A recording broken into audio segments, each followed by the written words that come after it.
it. I got a few facts about Czech Republic that are usually misunderstood. Most people, when it comes to the question like where Czech Republic is, like most people can say like, yeah, it's somewhere in Europe, perhaps in Russia, Ukraine, but it's not true. If you look at the map, this is the map of Europe, all the countries in the color. The Russia is way to the east. Czech Republic is right here, the brown one. It's in the middle of Europe.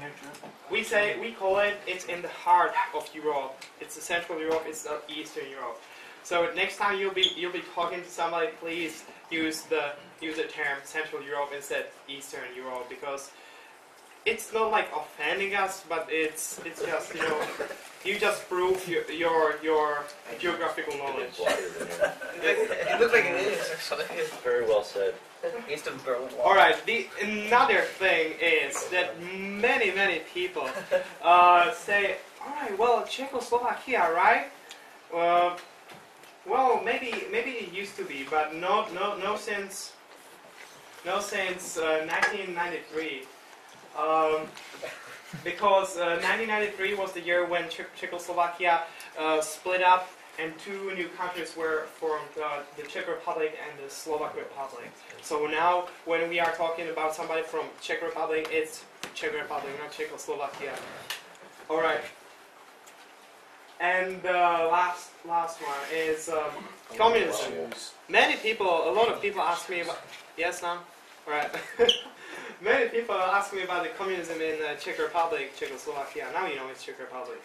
Well, communism is not in Czech Republic for more than 20 years now. It was overthrown during the Velvet Revolution in 1989. I'm going to be talking a little bit more further in my presentation. Okay. Alright, now I would like to present you a few facts about the Czech Republic in numbers. First number is 10,500,000. I think you could guess that it's the number of inhabitants. Czech Republic is not a big country, as you can see, but about 10 million people. It's a lot of people, I think. Mexico City. Some typical Czech faces. There's a real typical Czech faces. See the guy with the glasses. Yeah, it's like, please. They're intelligent. Another number is. Thank you. 1993. As I mentioned before, it's the year when the Czech Republic was founded. The significance of this year is I think great for all Czechs, because the first presidents were elected. The Czechoslovakia was finally over, and the Czech Republic could now develop as a single country. And it's a really cool year because I was born in 1993, so... Next slide. Next slide. Alright, number three. Number 3 is the number of regions of Czech Republic is divided into. The first and the biggest one is Bohemia. The second one is Moravia. And the third one, you can see here, is Silesia. The Prague is situated in the central Bohemia. You can see the white line shows the approximate borders of the city. My town, where I'm from, or my city where I'm from, where I go to school, is here. It's called Brno. It's not far as well known as Prague, but it's really nice city too. So, all right. First, you can guess, but I think not many of you would be right. The first Czech Republic is the first in the world in the consumption of beer per person. Nice. It's kind of funny, because even though there are just 10 million people in Czech Republic, the average like amount of beer. Drunk beer is like the highest in the world, you know, so at least something. Roman, have you drunk beer before you came? I'm not answering this question right now, sir. 2 is the number of how many presidents the Czech Republic had so far. The first president was Václav Havel.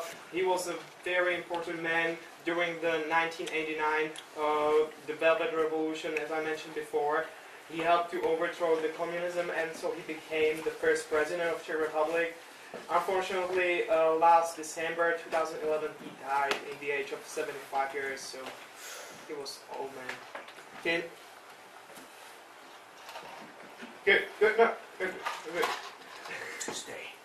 This is our current president. It's Václav Klaus. He is just finishing his second electoral period.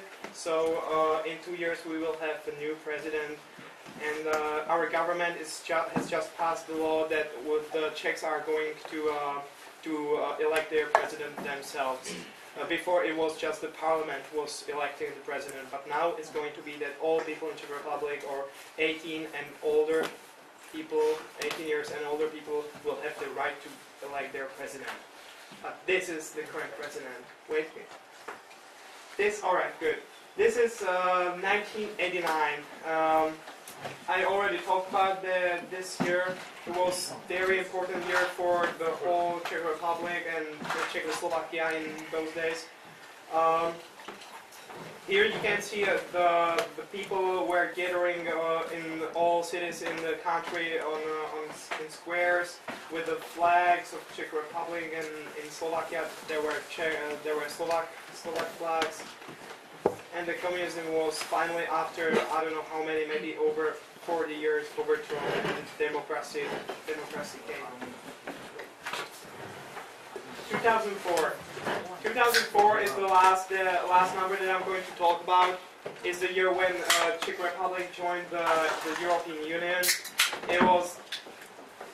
Some people say it was not that smart from Czech Republic to join the union, but me personally, I think it doesn't really make so much difference. At least we are included, and we can trade with other countries. But we didn't accept the currency. So in Czech Republic, we still pay with our own currency, Czech crowns. This is just illustration picture. Okay. All right. Now, I would like to talk about something maybe more interesting for you, some people that you might have heard of. I would like to start with famous hockey players. Jaromír Jágr he's around 40 years old now. He's playing in Philadelphia, I think. Yeah, it's Flyers this season. He's one of the best hockey players that we have ever had in Czech Republic. He came to America to play NHL when he was just 20. He played in Pittsburgh, then he went to New York Rangers, and he's really good.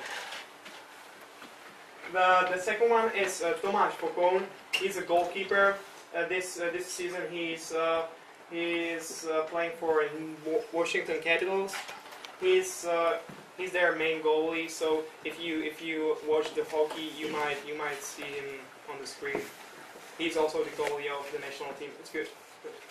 This is the last really famous hockey player, Patrik Elias. He plays for Devils. I think now it's been more than over 6 years that he's been playing for them. He's also on the national team, and some of you might know him. I don't know. Another sport, soccer. I think that's the one that you are most familiar with. These three people are like the soccer gods in Czech Republic. Please came. Here you got pictures. Petr Cech. Petr Cech is a goalkeeper. He plays for the London Chelsea. Of course, I know. And he is also the goalie of our national team, and sometimes he's the captain.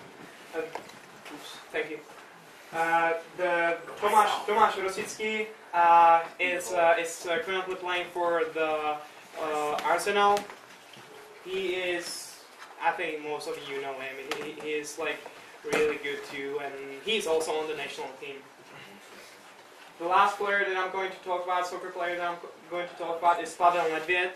He is already a retired soccer player, but he used to be like one of the people in Czech Republic just loved him when he played. He was the captain of our national team. He used to play Italy in Juventus, and he was just so good middle fielder. We loved him. Okay. Another sport, tennis. The three players that I'm going to talk about are the Tomáš Berdych.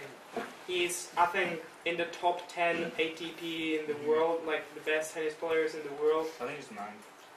9? I'm not sure. Is the top 10? Still top 10, yeah.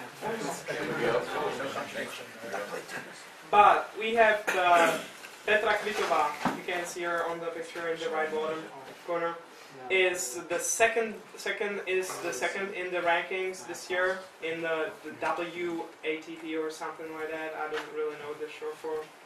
And last year she won the Wimbledon, which was kind of really big deal for Czechs because it was after more than 20 or maybe more than 30 years for Czechs that the Czech won the Wimbledon. The person that won the Wimbledon before last time was Martina Navrátilová. Although she was born in Czech Republic, so many Czechs consider her as for a Czech person, for a Czech tennis player. But she actually was American. She had American citizenship. But these three I think are the most known. Okay. Basketball. The basketball is not so big in Czech Republic. Actually, maybe the women basketball is a little bit better in Czech than the men basketball. But I'm going to talk about the two men basketball players, if you can. Alright, the first is Jiří Velš. Why I'm talking about them? Because these are the only two basketball players from Czech Republic that got the chance to play in NBA. So the Jiří Velš went to I think it's a Cleveland Cadillacs or something like that. I'm sorry. And he didn't really get to play there a lot, so he went back to Europe. And the other player is Jan Veselý. He was the number 6 in the draft for last year in 2011 for Washington Wizards. So he's currently playing for them. It's not his fault that their season is so bad so far, you know. He's playing really good actually. Alright. And this is not sport. This is kind of different thing. It's composers. Bedřich Smetana, Antonín Dvořák, and Leoš Janáček were, I think, the three biggest figures in the Czech composers history. You can see Bedřich Smetana on this picture. Right next to him, to the right, is Antonín Dvořák, and in the bottom, Leoš Janáček. I'm going to play you some music by Bedřich Smetana at the end of the presentation, so you have something to look forward to. And the last thing, I didn't know about this guy until I made a little more research, deeper research. It's a movie director, Miloš Forman. It's an interesting guy. I didn't know that. I think you didn't know that even you have seen those films. One Flew Over the Cuckoo's Nest. It's kind of famous film. It's a film with Jack Nicholson. He made it. So it's, you know. Hey, if you guys haven't seen that movie, it's a great movie. You should watch it. It's quite psycho kind of movie. It's a really great movie. And just an example of other movie, The Hair. It's about the hippies times. Me personally, I love the movie because it's a musical. It's a lot of songs in there, and it's showing a lot about the American hippies culture. All right. One more, please. All right. So, guys, now if I made you wanting to go to Czech Republic for, you know, a little visit or something, you might find handy some places where you could go. All right. First, every person that visits Czech Republic needs to visit Prague. It's not just because there is the only big international airport that every flights to. in Prague, but Prague is just awesome historical city. The Prague Castle. This is, I think, a photo taken in the spring, obviously, or in the autumn. It's just beautiful in there. This is, by the way, this is the place, or not exactly the castle, but I think in the building surrounding the castle is the place where our president lives.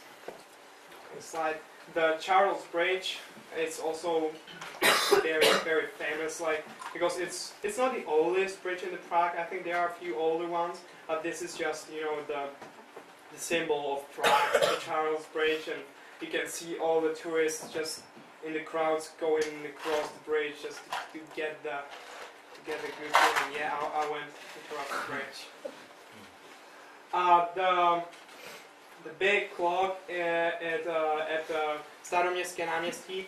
It's situated at a square in the center of Prague. So if you're going to take a round tour in the Prague, you will definitely see these. And the last picture of Prague.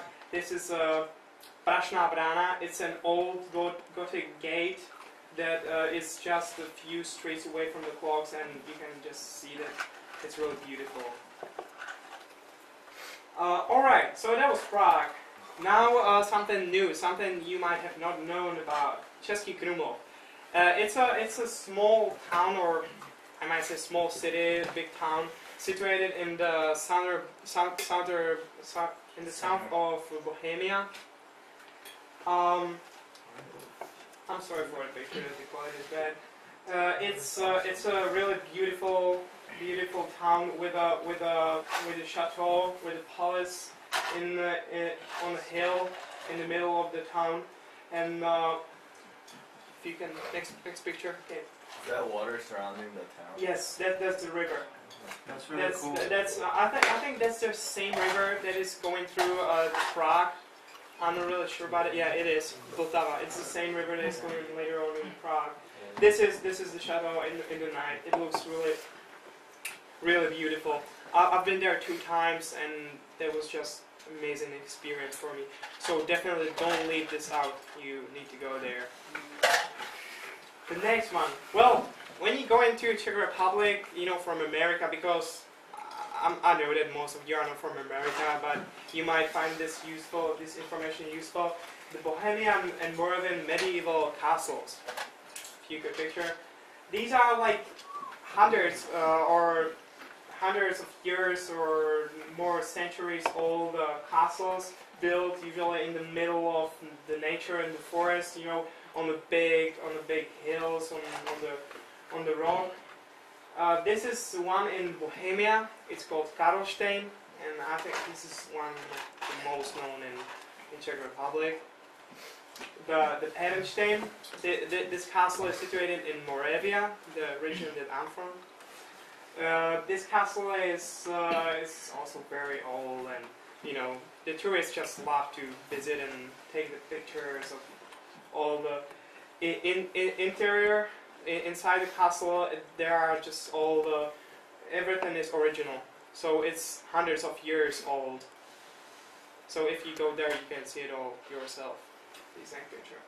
And this is the Baltice Palace. It's situated in the south of Moravia. It's a huge complex. It's not just this building. There are like hectares of the palace gardens, and it's just beautiful in there. Mainly in the spring or in the summer. So these are, I think, 3 places that you should definitely consider visiting. Alright, another. Mountains and national parks. That's interesting. If you are just, you know, bored with going to historical places, castles and stuff like that, you can just pack your stuff in one small backpack and go hiking in the hills. The nature in our hills and in our national parks is just awesome. Like, it's ideal for hiking, for camping there. And people, even the Czechs, we go to the nature a lot to restore our energy and get some rest from the stressful work. Yeah, you can see the picture of fully snow of the top of the mountain covered in the snow. It can be really beautiful even in the winter. And this is one of our national parks. Wow, I really like this. All right. Another thing, last night I asked some Americans about this, and they told me that they have never heard about such things. Do you know what dripstone cave means? You know, okay, good. All right. So if you could put a picture in there. We have dripstone caves in Moravia where you can actually like pay a little fee and you can sail in a boat through those caves because they are partly fluid, so there's water in there, and it's just amazing. You can see all these dripstones in there. Even these are like, I don't know, maybe 5 inches, 6 inches long, and it took millions of years to formate like such small, dripstones. It's just amazing. The atmosphere in there and the air in there is very clear, so it's very nice to visit such caves.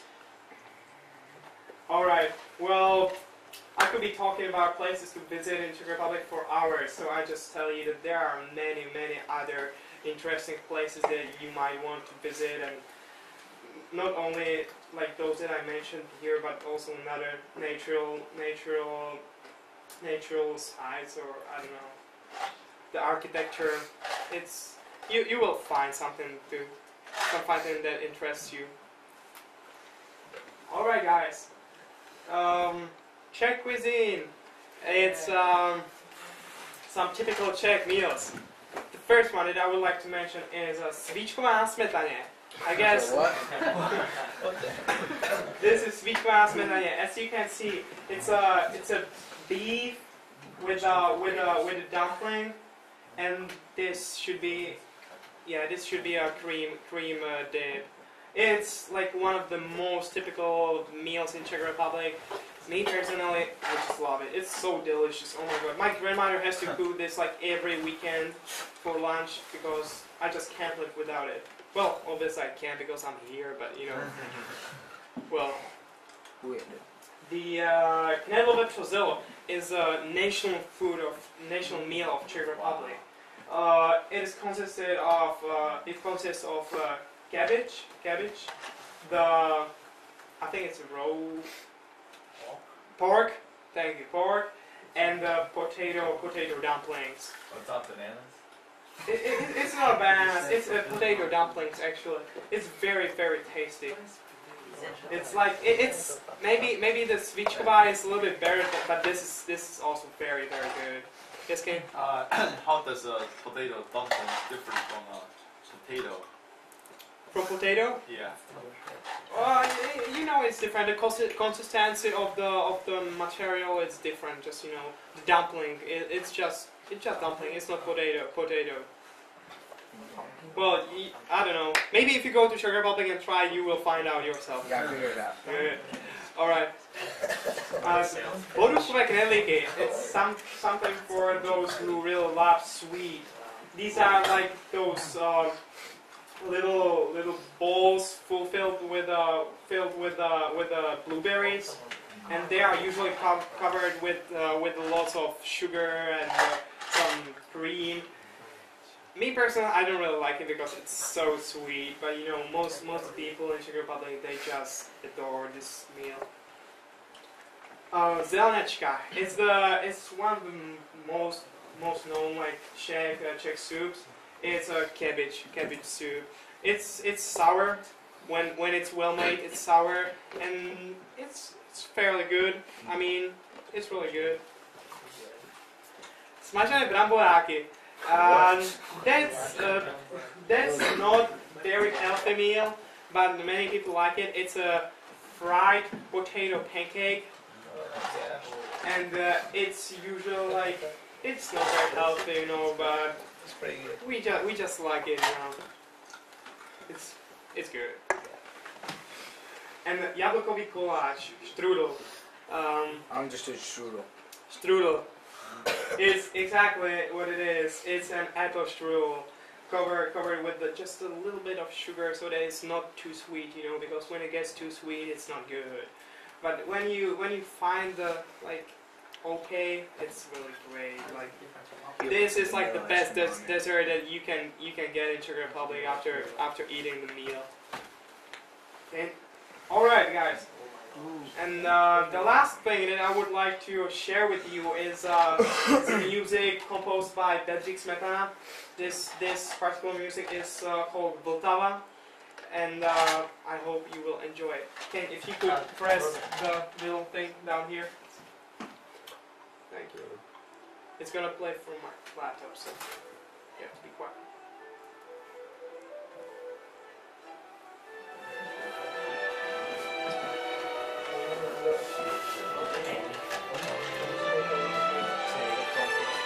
Alright, well, this particular music is like more than 30 minutes long, so I think it's we can stop it. Thank you, Ken. You can listen to it on YouTube. Well, that's all, guys, that I have for you. Thank you for listening.